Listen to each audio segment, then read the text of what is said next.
Oh. Meanwhile, yes, here in America, yes, we do have problems, though they are different in scale. Disruptions at gas stations across the Southeast as a critical pipeline remains shut down due to a cyber attack. Huge lines formed across multiple states yesterday as panicked Americans started a run on gas. According to Gas Buddy, nearly 1,800 gas stations are out of fuel. Florida, Virginia, North Carolina, and Georgia have declared states of emergency, while American Airlines says it is adding stops to some long-haul flights so planes can refuel. Our lead national correspondent, David Begnaud, is in Atlanta. David, good morning to you. The average price for a gallon of gas is right now at the highest it has been in nearly 7 years. How are people reacting? People are panicking, Tony, and it's hurting all of us. Take a look at this picture out of Alabama. This lady filling up gas cans in the back of her vehicle is exactly what we're all being asked not to do. Where we are in Atlanta this morning, 30% of stations are reportedly out of fuel. This is like when we ran out of toilet paper and Lysol during the pandemic because everybody made a run on the grocery store. We have enough gas in this country. It's just a matter of hauling it to where it needs to be. So please, experts are asking, don't panic. We got a call from family that said you better fuel up before you hit Tennessee.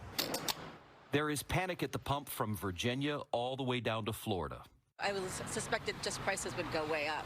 I didn't suspect that there wouldn't be any the next day. Hundreds of gas stations across the region are starting to run out. We put a stop to the can sales today.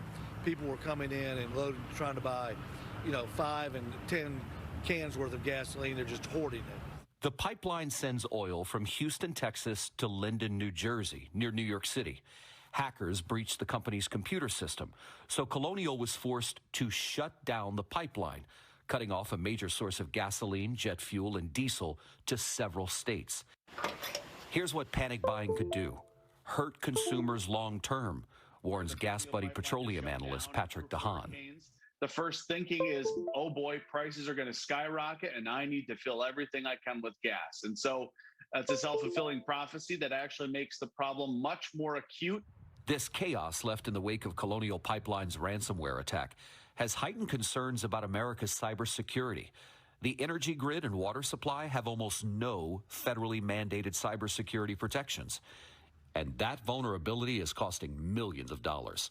Listen to what Homeland Security Secretary Alejandro Mayorkas said on Tuesday. More than $350 million in losses are attributable to ransomware attacks this year. That's a more than 300% increase over last year's victimization of companies. You know, Colonial Pipeline isn't the only ransomware attack happening right now. Did you know it's also happening at the Washington, D.C. Police Department? Hackers have reportedly stolen all kinds of information, including personnel files of police officers, and they're constantly releasing them until their demands are met. Bottom line, Anthony, some of the top officials in this country say we could have other infrastructure very